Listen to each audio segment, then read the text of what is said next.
아들과 며느리가 병문안도 오지 않습니다. 제 이야기를 한번 들어보세요. 엄마 지금 응급실이야. 급성 담낭염이래. 입원해야 한대. 지금 회의 중이에요. 나중에 전화 드릴게요. 뚝. 전화기를 귀에서 떼어내는 손이 떨렸다. 방금 무슨 소리를 들은 건지 믿을 수가 없었다. 응급실 침대 위에 누워 천장을 바라보는데 형광등 불빛이 너무 차갑게 느껴졌다. 옆 침대에서는 누군가의 가족들이 모여 걱정스러운 목소리로 환자를 달래고 있었다. 그 소리가 유독 크게 들렸다. 배를 움켜쥐고 119를 불렀을 때의 공포가 아직도 생생했다. 새벽 4시 칼로 찌르는 듯한 통증에 정신을 차릴 수가 없었다. 혼자 사는 집에서 쓰러질 뻔했던 그 순간 가장 먼저 떠올린 사람이 바로 아들 준혁이었다. 30년 전 내 품에 안겼던 그 작은 아기. 밤마다 보채는 아이를 업고 밤새 달래던 그 시간들. 학교 앞에서 친구들과 싸웠다고 울며 뛰어오던 초등학생. 대학 입학 발표를 보러 함께 갔던 그날의 환한 얼굴. 그 아이가 이제는 35. 결혼도 하고 회사도 다니는 어엿한 어른이 되었다. 하지만 지금 이 순간 응급실 침대에 누워있는 엄마에게 돌아온 것은 차가운 거절뿐이었다. 간호사가 링거를 확인하러 왔다 갔다. 의사는 입원 동의서에 사인하라며 서류를 내밀었다. 보호자란에 누구 이름을 쓸까 망설이다가 결국 내 이름을 썼다. 79년을 살아오면서 이렇게 외롭다고 느낀 적이 있었던가. 남편 태수가 떠난 지 벌써 4년. 그때도 슬펐지만 이렇게까지 공허하지는 않았다. 적어도 그때는 아들이 있었으니까. 아들이 나를 챙겨줄 거라는 믿음이 있었으니까. 혹시 며느리 은지는 다를까 싶어 떨리는 손으로 다시 전화를 걸었다. 신호음이 길게 울렸다. 한참을 기다려 겨우 받은 목소리는 시끄러운 배경음악과 함께 들려왔다. 어머니, 지금 친구들이랑 있어서요. 나중에 전화드릴게요. 또 뚝 끊겼다. 나중에 전화드린다던 그 약속은 지켜지지 않았다. 밤이 깊어가도록 전화는 오지 않았다. 병실로 옮겨진 후 창밖을 바라봤다. 도시의 불빛들이 반짝였다. 저 불빛 아래 어딘가에 내 아들이 있을 것이다. 회의가 그렇게 중요했을까? 엄마가 응급실에 실려갔다는데 단 10분도 시간을 낼 수 없었던 걸까? 가슴 한가운데가 텅 비어버린 것 같았다. 사실 징조는 있었다. 최근 몇 년간 아들의 전화는 점점 뜸해졌다. 명절에도 바쁘다는 핑계로 얼굴 보기가 어려웠다. 생일도 까먹고 문자 한 줄로 때우기 일쑤였다. 하지만 그래도 괜찮다고 바쁘니까 그럴 수 있다고 스스로를 달랬다. 젊은 사람들은 다 바쁘다고 내가 이해해야 한다고 믿었다. 그런데 오늘 이 순간 그 모든 변명이 무너져 내렸다. 아무리 바빠도 엄마가 응급실에 있다는데 단 한마디의 걱정도 없이 전화를 끊을 수 있단 말인가? 그게 정말 내가 30년을 키운 아들이란 말인가? 밤새 잠을 이룰 수 없었다. 링거 바늘이 꽂힌 손등이 시렸다. 복도에서 들려오는 발소리, 다른 병실의 신음소리, 간호사들의 낮은 대화 소리. 모든 것이 또렷하게 들렸다. 하지만 가장 크게 들리는 것은 내 심장이 깨져나가는 소리였다. 새벽녘 창밖이 조금씩 밝아오기 시작했다. 하늘은 서서히 회색빛에서 주황빛으로 물들어갔다. 아름다운 일출이었지만 내 마음속은 여전히 깊은 밤이었다. 휴대폰을 들여다봤다. 부재중 전화도 문자도 없었다. 아들은 정말로 나중에 전화를 걸지 않았다. 그제야 깨달았다. 내가 기대했던 것과 현실 사이의 간극이 얼마나 큰지. 내가 생각했던 가족의 의미와 아들이 생각하는 가족의 의미가 얼마나 다른지. 이 고통이 단순히 몸의 아픔만이 아니라는 것을. 가장 아픈 곳은 칼로 찌르듯 아픈 배가 아니라 산산조각난 내 마음이라는 것을. 다음 날 아침 회진을 돌던 의사가 말했다. 보호자분은 안 오셨나요? 네. 혼자입니다. 의사는 잠시 나를 바라보더니 조심스럽게 고개를 끄덕이고 나갔다. 그 시선 속에 담긴 동정이 더 견디기 힘들었다.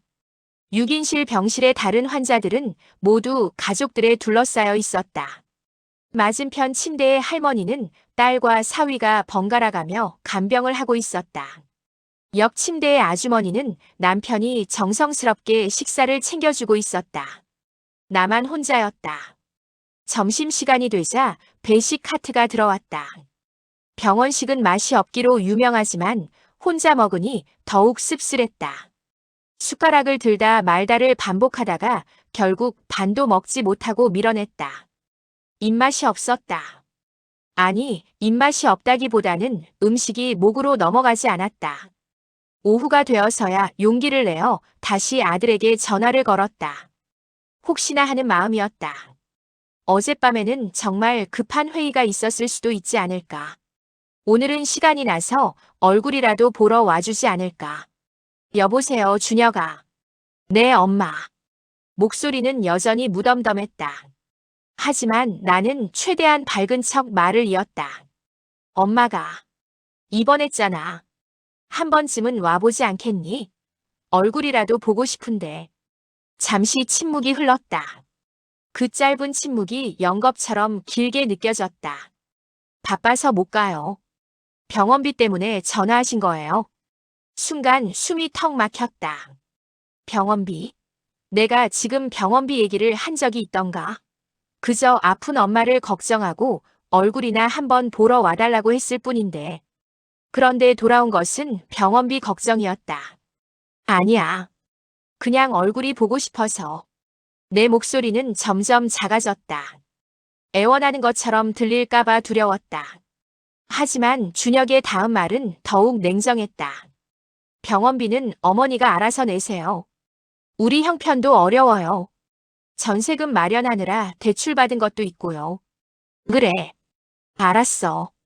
더 이상 말을 잇지 못했다. 준혁은 내가 뭔가 더 말하기도 전에 급하게 말을 맺었다. 그럼 저 바빠서요. 끊을게요. 뚝. 전화기를 내려놓는 손이 후들거렸다. 전세금, 대출, 그런 얘기를 왜 지금 하는 걸까? 입원한 엄마 앞에서 돈 걱정부터 하는 게 정상인가? 나는 병원비를 달라고 한 적도 없는데. 그저 걱정되는 마음에, 보고 싶은 마음에 전화했을 뿐인데. 맞은편 침대의 할머니가 나를 힐끔 쳐다봤다. 그 시선이 느껴져서 고개를 돌렸다. 부끄러웠다. 자식에게 외면당하는 엄마가 되어버린 것이 부끄러웠다. 평생 자식을 위해 살았다고 믿었는데 결국 남은 건 이런 모습이었다. 오후 내내 병실 창밖만 바라봤다. 하늘은 맑았다. 구름 한 점 없이 파랗게 개어 있었다. 저렇게 맑은 하늘 아래서 사람들은 제각기 바쁘게 살아가고 있을 것이다. 내 아들도 지금쯤 회사에서 일하고 있겠지. 엄마가 병원 침대에 누워 혼자 눈물을 흘리고 있다는 것도 모른 채. 저녁 무렵 간호사가 링거를 갈러왔다. 친절한 젊은 간호사였다. 보호자분이 안 계시니까 불편하시죠? 필요한 거 있으면 언제든 호출하세요. 괜찮아요. 고맙습니다. 고맙다는 말을 하면서도 눈물이 핑 돌았다. 간호사의 그 작은 친절이 지금 내게는 너무나 큰 위로였다. 가족보다 낯선 간호사가 더 따뜻하다는 게 슬펐다.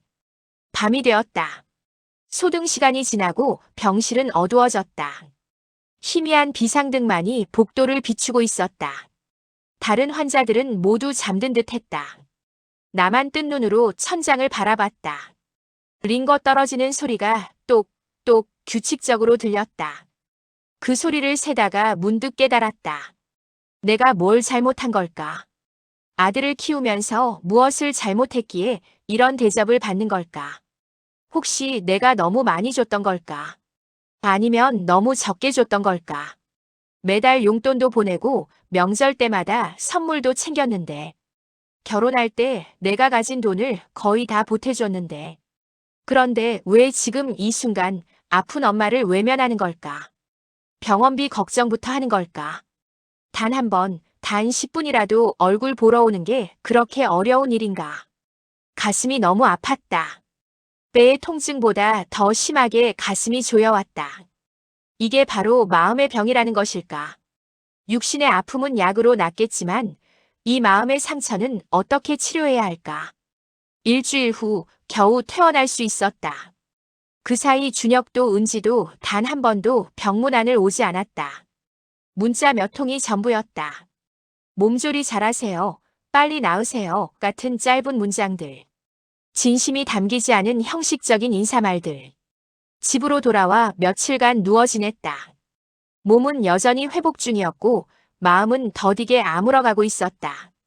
혼자 끓여 먹는 죽이 목을 넘어가지 않았다. 식욕도 없고 기력도 없었다. 그저 하루하루를 버티고 있을 뿐이었다. 그러던 어느 날 오후 은지에게서 전화가 왔다. 어머니, 저희 엄마가 허리 디스크로 입원하셨어요. 같이 병문안 가실 수 있으세요? 순간 당황스러웠다. 내가 입원했을 때는 오지 않더니 자기 엄마가 입원하자 나보고 같이 가자니. 하지만 거절하기도 못했다. 사돈 어른이 아프신데 문병을 안 갈 수도 없는 노릇 아닌가. 그래. 같이 가자. 다음 날 은지의 차를 타고 병원으로 향했다. 차 안에서 은지는 계속 전화 통화를 하고 있었다. 친구들과의 수다였다.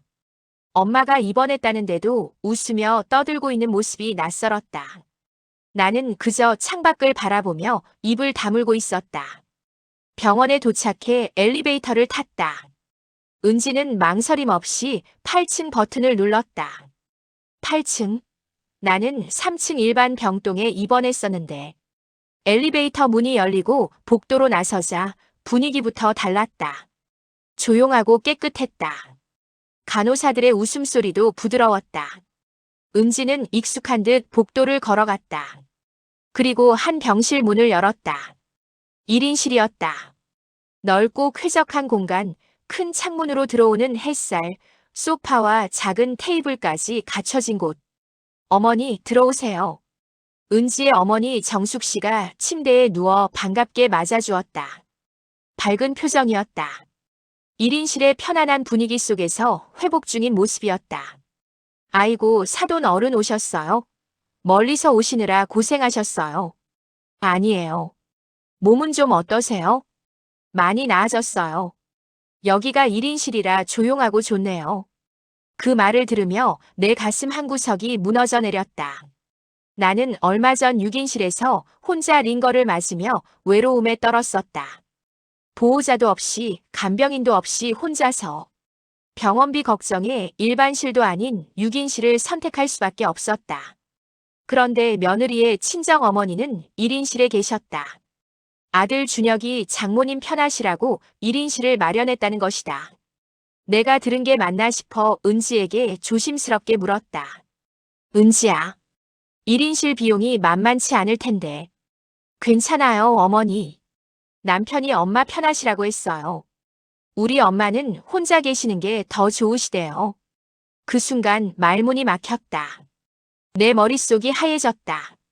아들 준혁은 내게 병원비 걱정부터 했었다. 우리 돈 없어요라고 차갑게 말했었다. 그런데 장모님께는 1인실을 마련해드렸다는 것인가.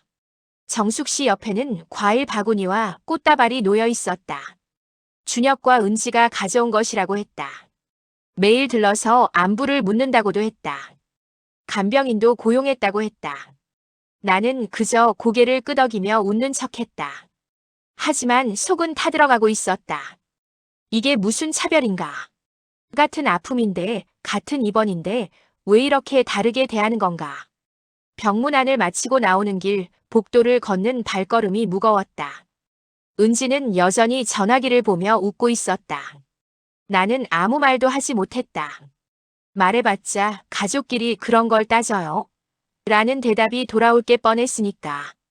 엘리베이터를 타고 내려가며 문득 거울에 비친 내 모습을 봤다. 주름진 얼굴, 축 처진 어깨, 생기 없는 눈빛. 79년을 살아온 노인의 모습. 하지만 지금 이 순간 가장 늙어 보이는 건 겉모습이 아니라 내 마음이었다. 차를 타고 집으로 돌아오는 내내 창밖만 바라봤다. 도시의 풍경이 스쳐 지나갔다. 사람들은 각자의 삶을 살아가고 있었다. 그 누구도 내 아픔을 알지 못했다. 알 필요도 없었다. 이건 오롯이 내가 감당해야 할 상처였다. 집에 도착해 현관문을 열었다. 텅 빈 집이 나를 맞이했다. 조용했다. 너무나 조용했다. 소파에 털썩 주저앉았다. 눈물이 주르륵 흘러내렸다. 참고 참았던 눈물이 터져나왔다. 왜 나만 이런 대접을 받아야 하는가? 왜 나는 6인실에서 혼자 떨어야 했고 장모님은 1인실에서 편안하게 쉴 수 있는가? 같은 돈을 쓰는 거라면 왜 친엄마에게는 쓰지 않는가? 가슴이 너무 아팠다.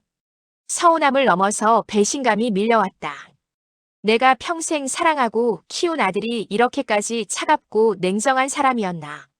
혈육이라는 게 결국 이렇게 무의미한 것인가? 그날 밤 잠을 이룰 수 없어 거실 소파에 앉아 있었다. 어두운 집 안에서 가로등 불빛만이 희미하게 들어왔다. 시계는 새벽 2시를 가리키고 있었다.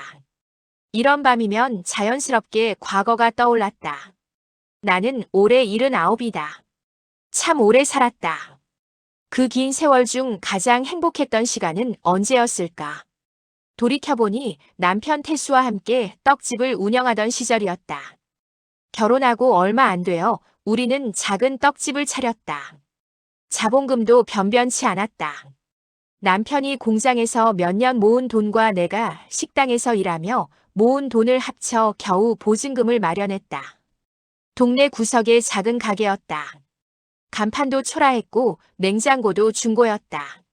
하지만 우리는 행복했다. 새벽 4시면 일어나 쌀을 불렸다. 손이 시려도 눈이 감겨도 떡을 만들었다. 찌는 동안의 구수한 냄새, 김이 모락모락 나는 갓 만든 떡의 따뜻함. 그 모든 게 소중했다. 손님들이 하나둘 늘어났다. 여기 떡이 맛있다는 소문이 퍼졌다. 명절 때면 줄을 서서 기다리는 손님들도 생겼다. 바쁠 때는 밤을 새워 떡을 만들었다. 남편과 나는 말없이 일했다. 눈빛만 봐도 서로가 무엇을 원하는지 알 수 있었다. 준혁이가 태어난 것도 그 떡집에서였다. 정확히는 떡집 위층 작은 방에서. 산달이 되어 배가 불러왔을 때도 나는 떡을 만들었다. 진통이 오던 날도 새벽까지 일했다. 그리고 밤에 병원으로 달려가 준혁이를 낳았다. 아기를 업고 떡을 만들던 날들. 준혁이가 울면 젖을 물리고 재우고 다시 일했다. 힘들었지만 행복했다. 내 손으로 만든 떡을 파는 것, 손님들이 맛있다고 말해주는 것, 그리고 그 돈으로 아이를 키우는 것. 모든 게 의미 있었다. 준혁이는 떡집에서 자랐다. 학교를 마치고 오면 떡집 한 구석에 앉아 숙제를 했다. 시루떡 한 조각을 간식으로 먹으며 책을 읽었다. 손님들은 준혁이를 귀여워했다. 떡집 아들이라며 머리를 쓰다듬어 주곤 했다.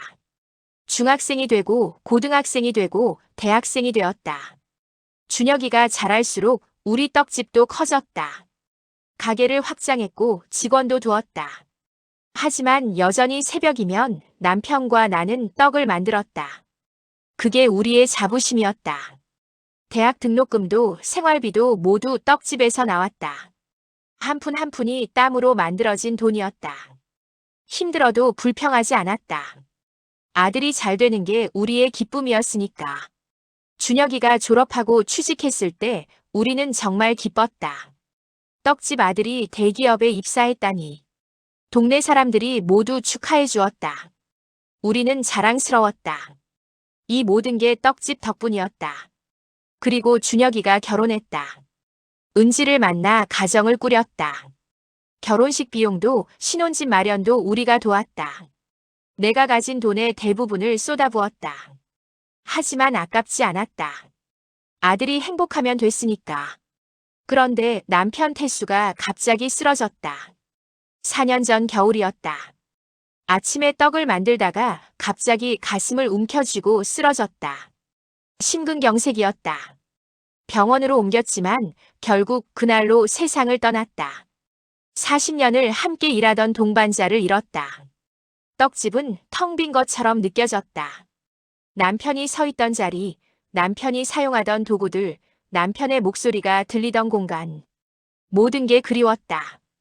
그래도 나는 떡집을 계속했다. 남편의 유산을 지키고 싶었다. 우리가 함께 일군 것을 포기할 수 없었다. 하지만 세월은 나를 기다려주지 않았다. 몸이 예전 같지 않았다. 무거운 것을 들기 힘들었고 오래 서 있기도 버거웠다. 어느 날 새벽 시루를 옮기다가 그만 주저앉았다. 다리에 힘이 풀려버렸다. 숨이 차올랐다. 가슴이 두근거렸다. 그 순간 깨달았다. 아, 이제는 정말 못 버티겠구나. 더 이상은 무리구나. 며칠 밤을 고민했다. 떡집을 정리해야 할까?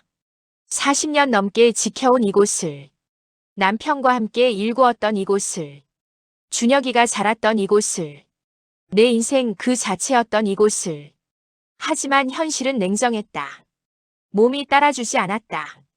새벽마다 일어나는 것도, 무거운 시루를 나르는 것도, 하루 종일 서서 일하는 것도 이제는 버거웠다. 직원을 더 고용하자니 수익이 남지 않았다. 이대로 가다가는 떡집도 망하고 건강도 망칠 것 같았다. 결국 결심했다. 이제는 보내주자.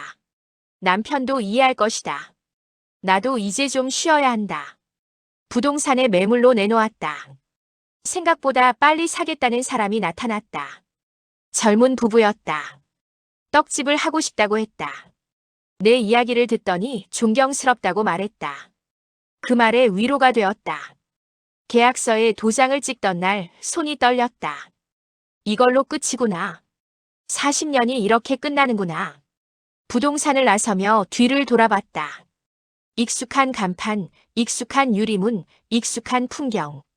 이제 남의 것이 될 곳. 떡집을 비우는 날은 더 힘들었다. 하나하나 짐을 싸며 추억이 밀려왔다. 낡은 떡살, 남편이 아끼던 절구, 손때 묻은 도마. 모든 것에 이야기가 담겨 있었다. 준혁이에게 전화를 걸었다. 준혁아, 엄마가 떡집 정리했어. 이제 그만하려고. 아, 그래요? 잘하셨네요. 나이도 있으신데 힘드셨죠? 그뿐이었다.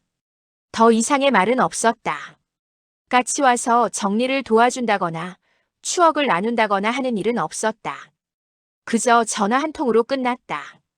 마지막 날 떡집 문을 잠그며 눈물이 났다. 미안하다고 고맙다고 속으로 중얼거렸다. 이곳에 남은 남편의 혼에게, 이곳에서 보낸 시간들에게. 떡집을 정리하고 받은 돈으로 빌라를 샀다. 4층짜리 작은 빌라. 4층에 내가 살고 나머지는 월세를 주기로 했다. 월세 수입으로 여생을 편하게 보낼 수 있을 것 같았다. 도장을 찍던 날 하늘은 참 맑았다. 구름 한 점 없이 파랗게 개어 있었다. 이제 새로운 삶이 시작되는구나. 떡집의 새벽을 벗어나 조금은 여유롭게 살 수 있겠구나. 빌라로 이사하던 날도 혼자였다. 이사업체를 불렀지만 옆에서 지켜봐주는 가족은 없었다. 준혁이는 바쁘다고 했다. 은지는 약속이 있다고 했다. 짐을 정리하며 생각했다. 이제 정말 혼자구나. 남편도 없고 아들도 멀고. 하지만 괜찮다. 나만의 공간에서 조용히 살면 되니까. 2층엔 신혼부부가 들어왔다. 젊고 밝은 부부였다. 3층엔 대학생이 들어왔다. 예의 바른 청년이었다. 월세는 매달 정확히 들어왔다. 경제적으로는 안정되었다. 처음 며칠은 정말 행복했다. 새벽에 일어나지 않아도 됐다. 떡을 만들지 않아도 됐다. 커피를 천천히 마시며 창밖을 바라보는 여유가 생겼다. 이게 바로 은퇴한 노인의 삶이구나. 하지만 그 평온도 잠시였다. 곧 외로움이 밀려왔다. 일할 때는 바빠서 몰랐는데 가만히 앉아 있으니 생각이 많아졌다. 남편 생각, 떡집 생각, 그리고 아들 생각. 특히 밤이면 더 외로웠다. 텅 빈 집에서 혼자 텔레비전을 보고 있으면 문득 남편이 옆에 앉아 있었으면 좋겠다는 생각이 들었다. 준혁이가 전화라도 한 통 해줬으면 좋겠다는 생각이 들었다. 하지만 전화는 오지 않았다. 아들은 여전히 바빴고 며느리는 여전히 무심했다. 나는 그저 4층 빌라에서 조용히 혼자 늙어가고 있었다. 그렇게 몇 달이 흘렀다. 외로움과 적응하며 살아가는 법을 배웠다. 이게 내 새로운 일상이라고 받아들였다. 하지만 마음 한구석에 서운함은 여전히 남아 있었다. 그러던 어느 날 예상치 못한 일이 벌어졌다. 준혁이와 은지가 찾아온 것이다. 오랜만에 보는 아들의 얼굴이 반가웠다. 하지만 그 반가움은 오래가지 않았다. 그들이 입을 열었을 때 내 평온했던 일상은 다시 한번 흔들리기 시작했다. 주말 오후였다. 초인종이 울렸다. 현관 모니터를 보니 준혁이와 은지가 서 있었다. 놀라움과 반가움이 동시에 밀려왔다. 언제 이후로 처음인가? 몇 달 만인가? 서둘러 문을 열었다. 어머니, 안녕하세요. 준혁아, 은지야. 어쩐 일이니? 들어와라. 두 사람은 과일 바구니를 들고 들어왔다. 거실 소파에 앉히고 차를 내왔다. 은지가 주방까지 따라와서 도와주겠다며 과일을 깎기 시작했다. 이런 일이 언제 있었던가? 며느리가 먼저 나서서 무언가를 하는 게. 과일을 나눠 먹으며 이런저런 이야기를 나눴다. 회사 일, 친구들 이야기, 요즘 유행하는 드라마 얘기. 겉으로는 화기애애했다. 하지만 나는 알 수 있었다. 이들이 그냥 놀러 온 게 아니라는 것을. 한참을 이야기하다가 준혁이의 표정이 어두워졌다. 은지도 눈빛이 가라앉았다. 서로 눈치를 보더니 결국 준혁이가 입을 열었다. 어머니, 사실 오늘 말씀드릴 게 있어서 왔어요. 역시나. 심장이 쿵 내려앉았다. 좋은 얘기는 아닐 거라는 예감이 들었다. 뭔데? 저희 전세 계약이 곧 만료되는데 집주인이 갑자기 1억을 올려달래요. 1억이나? 네. 요즘 집값이 너무 올라서요. 저희가 대출을 더 받으려고 했는데 한도가 안 나와서요. 은지가 거들었다. 저희 정말 난처해요, 어머니. 이사 갈 때도 마땅치 않고 요즘 전셋집 구하기가 하늘의 별 따기예요. 두 사람의 얼굴에는 진짜 걱정이 서려 있었다. 하지만 나는 조심스러웠다. 이들이 원하는 게 뭔지 이미 짐작이 갔으니까. 준혁이가 조심스럽게 말을 이었다. 그래서 저희가 3층에 들어가 살면 안 될까요? 역시나 예상했던 말이었다. 3층은 지금 대학생 세입자가 살고 있었다. 보증금 3천에 월세 50만 원을 받고 있었다. 3층은 지금 세입자가 있잖아. 그 학생 계약이 다음 달이면 끝나잖아요. 저희가 그때 들어가면 안 될까요? 월세는? 그 말에 준혁이가 잠시 머뭇거렸다. 은지가 대신 말했다. 물론 드릴게요, 어머니. 저희가 그냥 얹혀 살겠다는 게 아니에요. 매달 정확히 드릴게요. 준혁이도 고개를 끄덕였다. 그럼요. 한 달도 안 밀릴게요. 제가 회사 다니는데 월세 못 드릴 리 없죠. 나는 한참을 생각했다. 가족이니까 들어오라고 해야 할까.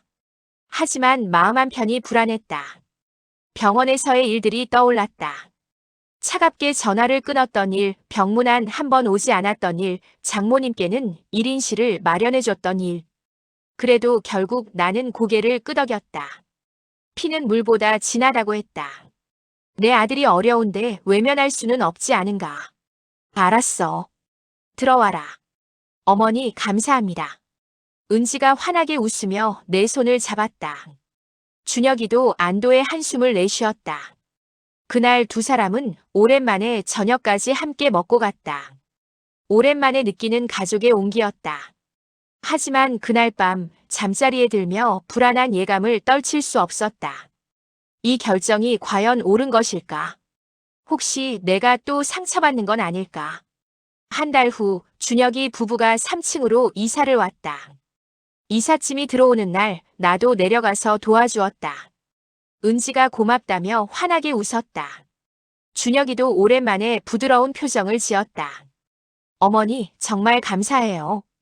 저희 덕분에 큰일 날 뻔했어요. 가족인데 뭘. 불편한 거 있으면 언제든 말해라. 네, 어머니. 그리고 월세는 꼭 정확히 드릴게요. 제가 월급 날마다 바로 드릴게요. 그 말을 믿었다. 내 아들이 거짓말을 할 리 없다고 생각했다. 첫 달 정말로 월세가 정확히 들어왔다. 50만 원. 준혁이가 직접 4층까지 올라와서 건네주었다. 그러면서 말했다. 어머니, 이번 달 월세예요. 앞으로도 한 달도 안 밀리고 드릴게요.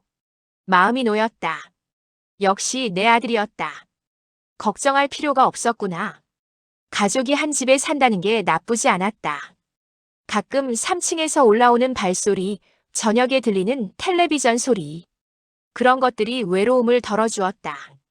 하지만 둘째 달이 되자 분위기가 달라졌다. 월세일이 지나도 준혁이는 올라오지 않았다. 며칠을 기다렸다. 혹시 깜빡한 건가 싶어 문자를 보냈다. 준혁아, 이번 달 월세. 한참 후에 답장이 왔다. 어머니, 죄송해요. 깜빡했어요. 내일 드릴게요. 하지만 내일도 모레도 월세는 들어오지 않았다. 일주일이 지나서야 준혁이가 올라왔다. 어머니, 죄송해요. 이번 달 정말 바빠서요. 변명이었다. 하지만 받아줬다. 한 번쯤은 그럴 수 있다고 생각했다. 셋째 달이 되었다. 이번에는 아예 말이 없었다. 내가 직접 3층으로 내려가 초인종을 눌렀다. 은지가 문을 열었다. 어머니, 무슨 일이세요? 은지야. 이번 달 월세. 아, 죄송해요. 남편 월급이 조금 늦게 나왔어요. 다음 주에 드릴게요. 하지만 다음 주에도 월세는 들어오지 않았다. 다시 문자를 보냈다. 준혁이에게도 은지에게도. 답장은 왔지만 월세는 오지 않았다. 카드값 내느라 급해서요. 회사에서 경조사비가 너무 많이 나가서요. 친구 결혼식이 겹쳐서요. 핑계는 다양했다. 하지만 결과는 같았다. 월세는 들어오지 않았다. 넷째 달, 다섯째 달, 여섯째 달. 월세를 받지 못한 지 반년이 되어갔다. 250만 원. 적지 않은 돈이었다. 내 생활비의 절반이었다. 참다 못해 은지에게 직접 말했다. 은지야, 월세가 너무 밀렸는데. 은지는 웃으며 대답했다. 가족끼리 그런 걸 따져요, 어머니. 조금만 기다려주세요. 곧 드릴게요. 그 말이 가슴에 꽂혔다.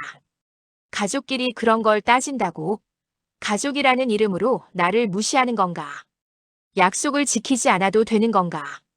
밤마다 고민했다. 내가 속 좁은 건가?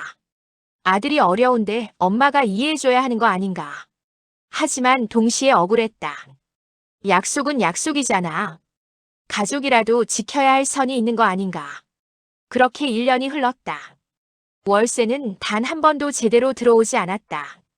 가끔 10만 원, 20만 원씩 주고는 했지만 밀린 월세에 비하면 턱없이 부족했다. 더 힘든 건 그들의 태도였다. 한층 아래 살면서도 나를 찾아오지 않았다. 내가 아픈지, 밥은 먹는지, 외로운지 묻지 않았다. 어느 날 장을 보고 계단을 올라가는데 숨이 찼다. 무거운 쌀포대를 들고 4층까지 올라가는 게 너무 힘들었다. 3층 앞을 지나가는데 안에서 웃음소리가 들렸다. 준혁이와 은지의 목소리였다. 잠시 멈춰서서 그 웃음소리를 들었다. 행복해 보였다.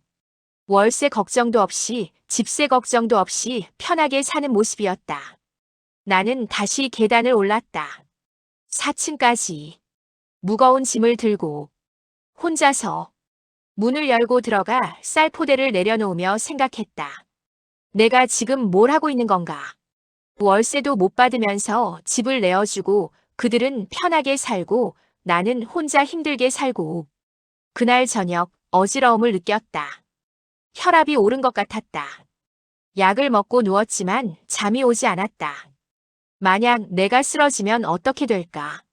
한층 아래 아들이 알까? 알더라도 올라올까? 며칠 후 정말로 아팠다. 감기가 심하게 걸렸다. 열이 나고 기침이 멈추지 않았다. 혼자 약국에 가서 약을 사 먹었다. 혼자 죽을 끓여 먹었다. 혼자 알았다. 한층 아래서는 여전히 웃음소리가 들렸다. 금요일 저녁이면 친구들을 초대해서 파티를 했다. 음악 소리, 떠드는 소리가 4층까지 올라왔다. 나는 이불을 뒤집어 쓰고 울었다. 내가 왜 이렇게 살아야 하나? 내 집에서 월세도 못 받으면서 소음에 시달리면서 혼자 아프면서 어느 날 우연히 3층 앞을 지나가는데 택배가 쌓여 있었다. 옷 상자, 신발 상자, 화장품 상자. 온라인 쇼핑을 많이 하나 보다. 월세는 못 내면서 쇼핑은 하는구나. 씁쓸했다. 돈이 없는 게 아니었다. 우선순위가 다를 뿐이었다. 엄마에게 주는 월세보다 자신들의 욕구가 더 중요한 것이었다. 그날 밤 결심했다. 더 이상 참을 수 없다. 내일 내려가서 제대로 이야기해야겠다. 밀린 월세를 정산하거나 아니면 나가달라고 해야겠다. 하지만 다음 날 아침 용기가 사라졌다. 가족인데, 내 아들인데, 어떻게 나가라고 할 수 있을까? 며느리 얼굴을 어떻게 보나? 결국 아무 말도 하지 못했다. 그렇게 또 한 달이 지났다. 나는 점점 더 외로워지고 점점 더 지쳐갔다. 계절이 바뀌고 또 바뀌었다. 아들 부부가 3층에 들어온 지 2년이 되어갔다. 2년 동안 받은 월세는 모두 합쳐 100만 원도 되지 않았다. 1200만 원이 밀려 있었다. 내 통장 잔고는 점점 줄어들었다.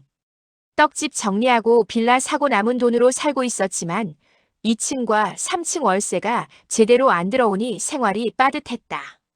2층 신혼부부는 월세를 잘 냈지만 3층은 사실상 공짜로 내어준 셈이었다. 병원비, 생활비, 관리비. 모든 게 내 돈에서 나갔다. 가끔 3층에서 들리는 웃음소리를 들으며 생각했다. 저렇게 행복하게 사는 게 내 희생 위에 있는 건데 고마워하는 기색조차 없구나. 그러던 어느 날 은지가 4층으로 올라왔다. 오랜만에 보는 며느리의 방문이었다. 어머니, 다음 주가 저희 엄마 생신이에요. 그래. 연세가? 65 되세요. 저희가 호텔 뷔페 예약했는데 어머니도 같이 가실래요? 초대를 받았다는 게 의외였다. 하지만 동시에 복잡한 감정이 들었다. 장모님 생신에는 호텔 뷔페를 예약하면서 내 생일은 전화 한 통 없었던 게 떠올랐다. 그래도 거절할 수 없었다. 사돈 어른의 생신인데. 그래. 가야지. 다음 주 약속한 날에 은지의 차를 타고 호텔로 향했다. 시내 중심가의 고급 호텔이었다. 로비부터 화려했다. 뷔페 식당은 20층에 있었다. 전망이 아름다웠다. 식당에 들어서니 이미 여러 사람이 모여 있었다. 장모님의 친구분들, 은지의 언니 가족, 친척들. 모두들 정장을 차려입고 있었다. 나만 평범한 옷을 입고 온 것 같아 조금 민망했다. 준혁이와 은지가 장모님께 꽃다발을 드리고 케이크를 준비했다. 생일 축하 노래를 불렀다. 모두가 박수를 쳤다. 장모님은 눈물을 글썽이며 고마워하셨다. 우리 사위가 이렇게 잘해주네. 은지야, 남편 잘 만났다. 엄마, 당연한 거죠. 엄마 생신인데요. 모두가 웃고 떠들며 식사를 했다. 나도 음식을 조금 집어먹었지만 입맛이 없었다. 이 자리가 불편했다. 여기 드는 비용이 얼마일까? 1인당 10만 원은 넘을 것이다. 여기 모인 사람이 15명쯤 되니 150만 원 이상이겠구나. 내밀린 월세 1200만 원을 생각하면 이 한 번의 식사비가 아깝지 않은가. 식사가 끝나고 장모님이 선물을 받으셨다. 준혁이가 큰 쇼핑백을 내밀었다. 장모님, 이거 받으세요. 은지랑 같이 골랐어요. 어머, 이게 뭐니? 명품 가방이에요. 장모님 갖고 싶어 하신다고 은지가 말해서요. 장모님은 너무 좋아하셨다. 모두가 부러워했다. 은지의 언니도 감탄했다. 야, 우리 엄마 진짜 사위 복 터졌다. 나는 그 장면을 멍하니 바라봤다. 명품 가방. 아마 100만 원은 훌쩍 넘을 것이다. 호텔 뷔페에 150만 원, 명품 가방에 100만 원 이상. 한 번의 생신 행사에 250만 원 이상을 쓰는구나. 5개월치 밀린 월세와 같은 금액이었다. 가슴이 무너져 내렸다. 돈이 없어서 월세를 못 낸 게 아니었다. 우선순위가 다를 뿐이었다. 장모님에게는 기꺼이 수백만 원을 쓰면서 친엄마에게는 50만 원도 아까워하는구나. 집으로 돌아오는 차 안에서 아무 말도 하지 못했다. 은지는 신나게 떠들고 있었다. 어머니, 오늘 좋았죠? 우리 엄마 너무 좋아하셨어요. 그래. 남편이 정말 잘해줘요. 저희 엄마한테. 그 말이 칼처럼 꽂혔다. 내 엄마한테는 잘하는데 친엄마한테는 왜 못하니? 말하고 싶었지만 참았다. 말해봤자 가족끼리 그런 걸 따져요. 라는 대답이 돌아올 게 뻔했으니까. 집에 도착해 4층으로 올라왔다. 문을 닫고 소파에 주저앉았다. 눈물이 주르륵 흘러내렸다. 참고 참았던 눈물이 터져 나왔다. 이제 알았다. 나는 진짜 가족이 아니었다. 그저 공짜로 집을 내어준 호구였을 뿐이었다. 아들에게도 며느리에게도 나는 소중한 사람이 아니었다. 그저 이용할 수 있는 존재였을 뿐이었다. 그날 밤 긴 시간 동안 생각했다. 이대로 살 수는 없다. 더 이상 당할 수만은 없다. 나도 내 삶을 지켜야 한다. 남은 인생이라도 제대로 살아야 한다. 내일 아침 결정을 내리리라. 더 이상 참지 않으리라. 다음 날 아침 일찍 일어났다. 밤새 잠을 설쳤지만 머리는 오히려 맑았다. 거울을 보니 주름 깊이 팬 얼굴, 핏기 없는 입술, 생기 잃은 눈빛. 2년 동안 얼마나 늙었는지 보였다. 하지만 오늘은 달랐다. 눈빛에 결기가 서렸다. 더 이상 당하지 않겠다는 다짐이 섰다. 아침 8시 3층으로 내려가 초인종을 눌렀다.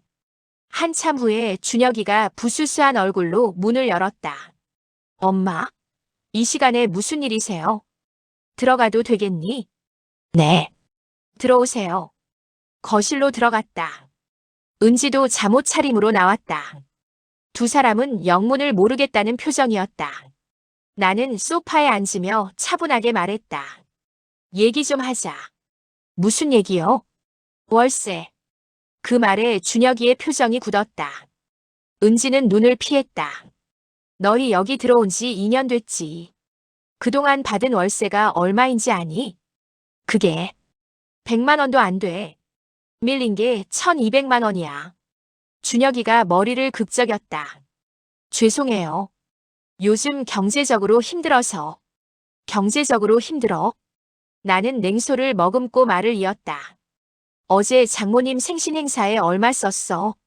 250만 원 넘지. 명품 가방은 또 얼마야? 그게 경제적으로 힘든 사람이 하는 짓이니? 그건 가족끼리 그런 거 따지면 안 된다며? 그럼 나도 가족인데 왜 나한테는 안 그래? 내가 입원했을 때 단 한 번도 안 왔잖아. 병원비 걱정부터 했잖아. 근데 장모님은 1인실에 모셔드렸지.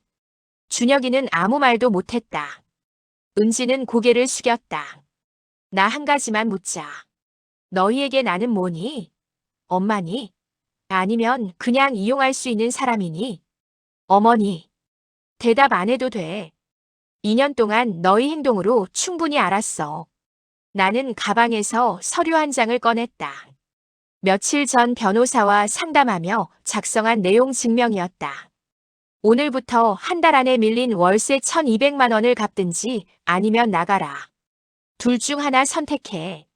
어머니, 그게 무슨... 가족이라고? 그래, 가족이지. 근데 가족이라고 해서 다 용서되는 건 아니야. 약속은 지켜야 하고 최소한의 예의는 지켜야 하는 거야. 준혁이가 화를 내기 시작했다. 친엄마가 이럴 수 있어요? 저희 사정이 어려운 거 아시잖아요. 내 사정.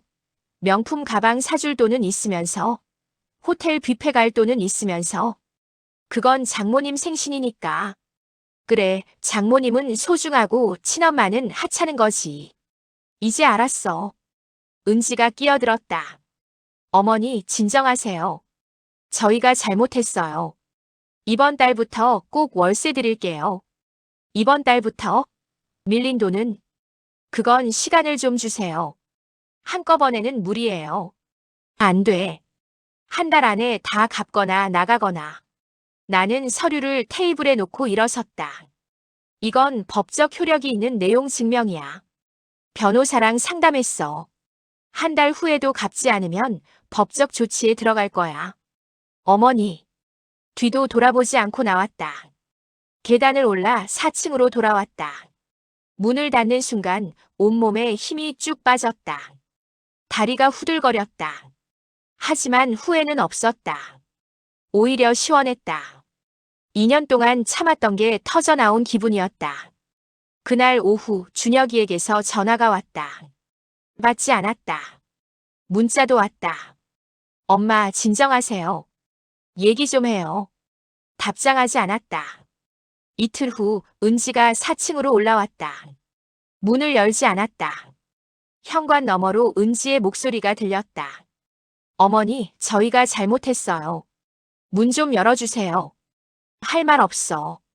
한 달 안에 결정해. 그렇게 일주일이 지났다.